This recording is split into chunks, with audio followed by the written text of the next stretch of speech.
In the quiet lakeside community of Caseville, Michigan, you'll find stained glass artist Donna Martin creating amazing works of art. Donna has worked professionally in the arts for over 20 years and recently founded the 9th Street Studio to display and sell local artist work. Donna shared with Thumb Magazine how she found her passion working with stained glass. I majored in art, 4 years of art, but then other things happened. I got married, I had a son, and it was maybe 30 years before I even touched another piece of art. As I always tell people, I was leading a life of quiet desperation, working for Chrysler. I was doing bookkeeping, I did it for 30 years. It wasn't for me. But I really couldn't find or discover a way that I could do my art full time and pay my bills besides. Well, divine intervention came along, and my aunt, who was in her 90s, died and left me a little house in St. Cloud, Florida, teeny tiny town. So I was walking down Main Street. I had no friends, I had nothing to do, and I saw this sign in the window, stained glass classes, $60. Who would think there'd be stained glass classes in this tiny town? So I took 6 classes, and then I took 6 more, and then that was it.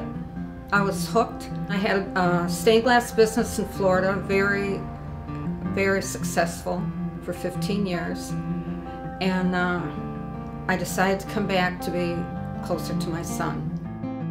Just how does an artist create such a detailed masterpiece? Donna explains the process. The very first part is the idea. If I don't have a customer, it's just for me. I love that the most, but it doesn't pay the bills. So the next thing I do is a drawing, and they call it a cartoon, and put the lines in that you can cut. Now that's tricky. And then after that, I have a light box, big table. You lay the pattern down, and you lay the sheet of glass on top of it. And then I call it strategic cutting because you don't want to waste the big piece of glass. And then you cut it with a glass cutter. It's an oil glass cutter. And you have what they call running pliers. And you place it on the center of the score, and with any luck, it breaks perfectly. And then there is some grinding to do. There is some fitting and grinding. You can't always get it just exactly the way you want it. You strive for that. And then after that, there's a very slow, methodical process of wrapping each piece in copper foil. Once you do that and you solder the piece and you hold it up to the light, the moment of truth, you forget about all the hard work. You really do. Donna's passion and excitement for her art left us wondering what her favorite part of the process was. Selecting the glass is like a painting. It's like doing an oil painting. I have a strong oil painting background, and I apply that to the glass. I use very subtle colors, if you notice. And I use the glass as if I was painting, so I never know how it will turn out.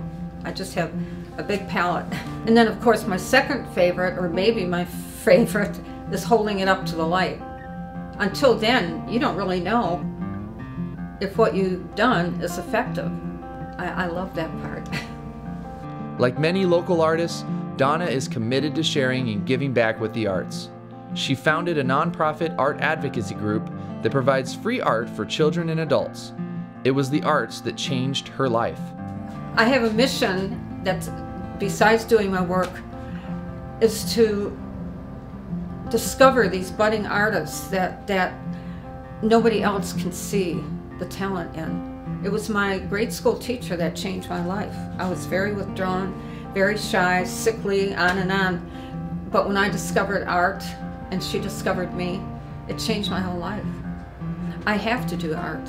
For me, it's life or death. When I'm not doing glass or doing artwork, I'm not even alive. I'm empty. When I'm doing glass, I lose all sense of time, hunger, everything, and it makes energy for me. It produces energy because your soul, you touch your soul. And the only way to convince people is to have them try it.